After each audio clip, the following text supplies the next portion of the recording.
السلام علیکم ورحمۃ اللہ وبرکاتہ۔ ناظرین اردو کی اس ریڈنگ کلاس میں آپ لوگوں کا خوش آمدید اور خیر مقدم۔ ناظرین آج ہم پڑھیں گے اللہ کی مدد کے نمونے ہیں۔ ناظرین اس سے پہلے کہ جو نیو ویورس اس چینل پہ آئے ہیں ضرور اس کو سبسکرائب کر لیں تاکہ آنے والی ویڈیو کا نوٹیفیکیشن آپ تک پہنچ سکے، اور ویڈیو کو لائک کیجیے اور شیئر بھی کیجیے۔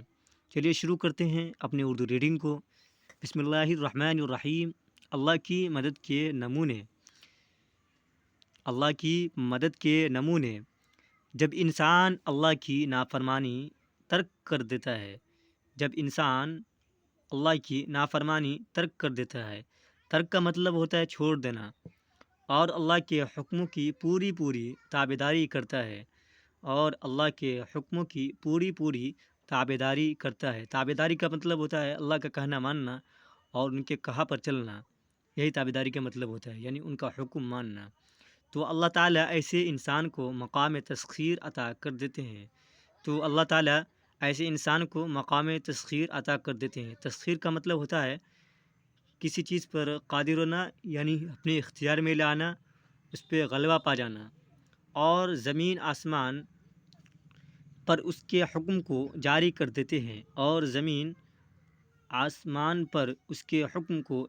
دیتے ہیں صحابہ کرام نے اسی منتر کو سیکھ لیا تھا۔ صحابہ کرام کس کو بولتے ہیں؟ صحابہ کرام ان کو بولتے ہو جو اپنی جیتی زندگی میں نبی صلی اللہ علیہ وسلم کو دیکھا ہو، اپنی آنکھ سے دیکھا ہو۔ دنیا کی ہر چیز ان کی تابعداری کیا کرتی تھی، ظاہر سی بات ہے، جو اللہ تعالیٰ خود ہی فرمائے جو میرا ہو گیا میں اس کا ہو گیا۔ یہاں پر وہی ہے، صحابہ کرام نے اسی منتر کو سیکھ لیا تھا، یعنی اللہ کے حکم پر برابر چلتے رہے اور ان کے حکموں کا پالن کرتے رہے، اسی لیے ہر چیز صحابہ کرام کی تابعداری ہو گئی۔ حضرت عمر رضی اللہ عنہ ایک مرتبہ کھڑے ہیں اور زلزلہ آیا۔ آپ نے درا زمین پر مارا اور کرک کر کہا۔ درا مطلب یہ درا ہے، درا کا مطلب ہوتا ہے مارنے کا سامان، مارنے کا آلہ، یعنی چمڑا کا بنا ہوتا ہے، انہی کو حضرت عمر رضی اللہ عنہ کے پاس تھا، انہی کو زمین پر مارا اور کہا، اے زمین تو کیوں ہلتی ہے؟ کیا عمر نے تیرے اوپر عدل قائم نہیں کیا؟ یعنی حضرت عمر رضی اللہ عنہ جب زمین سے پوچھ رہے ہیں کہ اے زمین کیا عمر نے تیرے اوپر عدل قائم نہیں کیا؟ عدل کا مطلب ہوتا ہے انصاف کے، یعنی عمر رضی اللہ زمین سے پوچھ رہے ہیں کہ کیا عمر نے تیرے اوپر انصاف نہیں کیا؟ قادسیہ کی جنگ میں مسلمانوں کی فوج کفار سے لڑائی کر رہی ہے۔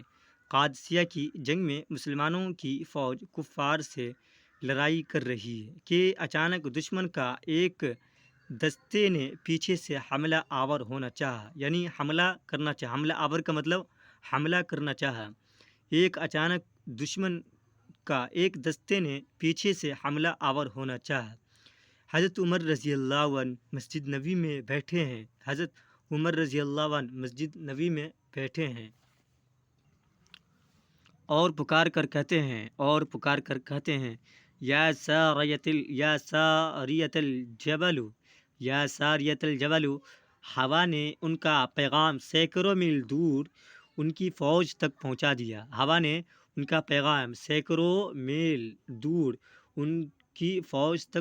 دیا، اور فوج نے پیچھے ہٹ کر دشمن کی چال کو ناکام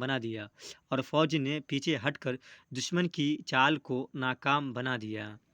ایک مرتبہ مدینہ شہر کے نوا میں آگ بھڑک اٹھی، یعنی مدینہ شہر کے بستی کا نام نوا ہے یہاں پر۔ ایک مرتبہ مدینہ شہر کے نوا میں آگ بھڑک اٹھی اور وہ پھیلتی جا رہی تھی۔ حضرت عمر ایک صحابی کو بھیجتے ہیں کہ اس آگ کو جا کر بجھا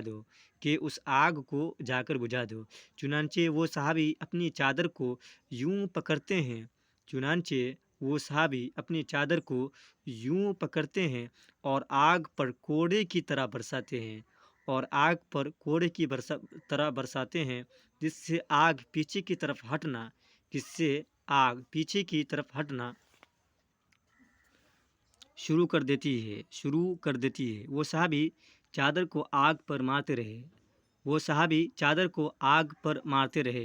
حتیٰ کہ مطلب ہوتا ہے یہاں تک کہ، حتیٰ کہ آگ پیچھے ہٹتی اسی غار میں داخل ہو جاتی ہے جس سے وہ نکلی تھی، حتیٰ کہ آگ پیچھے ہٹتی اسی غار میں داخل ہو جاتی ہے جس سے وہ نکلی تھی۔ یعنی وہ چادر کو جب اس آگ پر مارا تو وہ آگ پیچھے ہٹتے اسی جگہ پر چلی گئی جس جگہ سے وہ نکلی تھی۔ ایک مرتبہ دریا نے نیل خشک ہو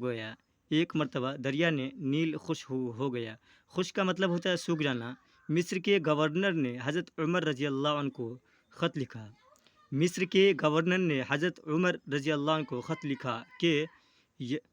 لکھا کہ یہاں لوگ کہتے ہیں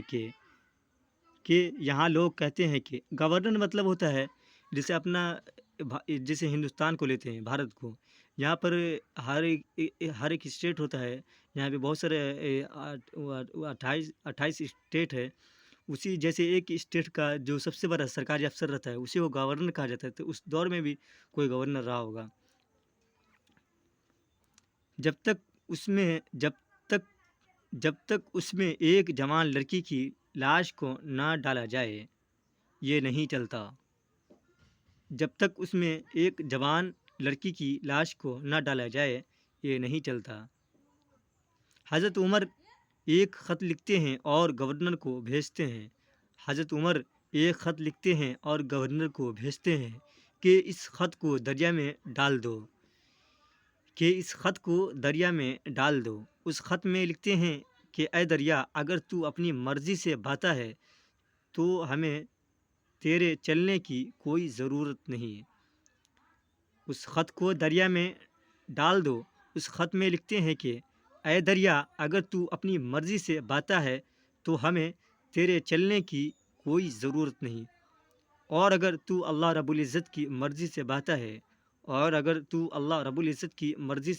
ہے تو میں امیر المؤمنین تجھے حکم دیتا ہوں اور اگر تو اللہ رب العزت کی مرضی سے بہتا ہے تو میں امیر المؤمنین تجھے حکم دیتا ہوں کہ تو چل۔ چنانچہ خط کو دریا میں ڈالا گیا اور دریا نے بہنا شروع کیا اور ایسا چلا کہ آج تک بند نہیں ہوا۔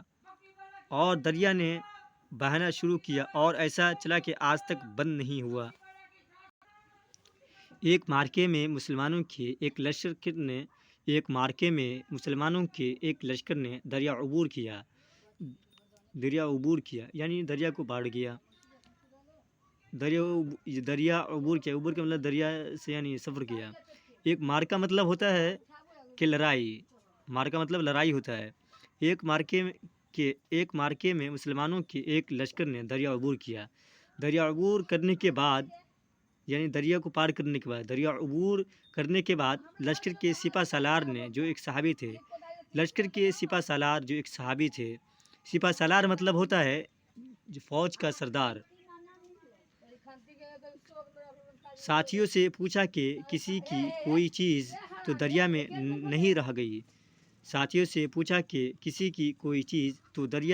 نہیں رہ گئی۔ ایک صحابی نے عرض کیا میرا ایک پیالہ رہ گیا ہے۔ چنانچہ وہ جنرل دریا کو مخاطب ہو کر کہتے ہیں اے دریا، ہم محمد عربی صلی اللہ علیہ وسلم کے غلام ہیں، ہمارا پیالہ واپس کر دو۔ ایک لہر آتی ہے اور پیالے کو کنارے پر چھوڑ جاتی ہے۔ ایک مرتبہ مسلمانوں کی فوج افریقہ کے کسی ملک میں جہاد کے لیے جا رہی تھی۔ افریقہ کے کسی ملک میں جہاد کے لیے جا رہی تھی۔ ایک جنگل میں رات کو بسیرا کرنا پڑا۔ ایک جنگل میں رات کو بسیرا کرنا پڑا۔ مقامی لوگوں نے بتایا کہ اس جنگل میں درندے رہتے ہیں۔ مقامی لوگوں نے بتایا کہ اس جنگل میں درندے رہتے ہیں جو آدمیوں کو فار کھاتے ہیں۔ اس میں رات گزارنا ٹھیک نہیں ہے۔ لشکر میں سے ایک مجاہد ایک درخت پر چڑھتے ہیں۔ لشکر میں سے ایک مجاہد ایک درخت پر چڑھتے ہیں اور آواز لگاتے ہیں۔ لشکر میں سے ایک مجاہد ایک درخت پر چڑھتے ہیں اور آواز لگاتے ہیں، او جنگل کے درندوں، آج کی رات یہاں پر محمد عربی کے غلاموں کا بسیرا ہے۔ او جنگل کے درندوں، آج کی رات یہاں پر محمد عربی کے غلاموں کا بسیرا ہے، لہٰذا تم جنگل خالی کر دو۔ لوگوں نے دیکھا کہ جنگلی درندے اور جانور جنگل کو چھوڑ کر جا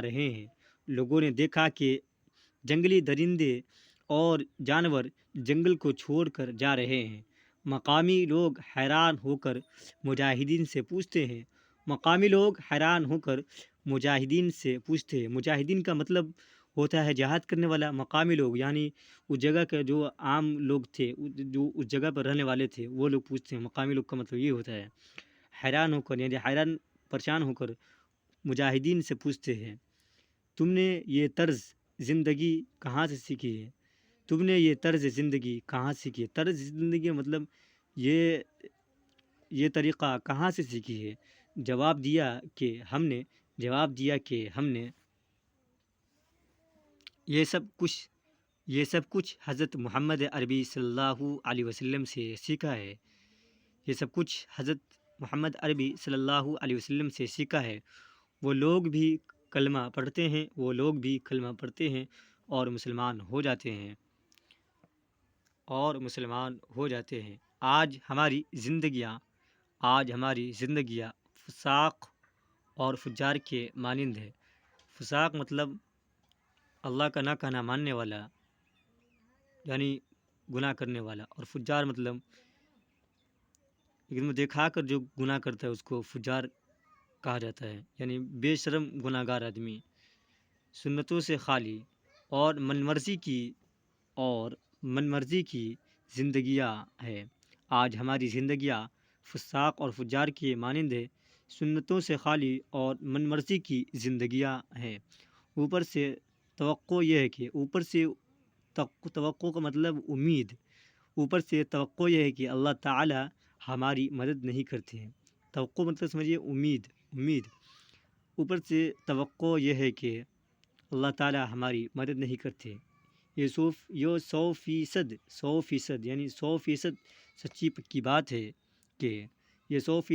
پکی بات ہے کہ اللہ تعالی مدد کرتے ہیں مگر ان بندوں کی جو اپنے ایمان پر محنت کر چکے ہوتے ہیں، مگر ان بندوں کی جو اپنے ایمان پر محنت کر چکے ہیں، جو اللہ تعالی کے فرما بردار بندے بن کر زندگی گزارتے ہیں،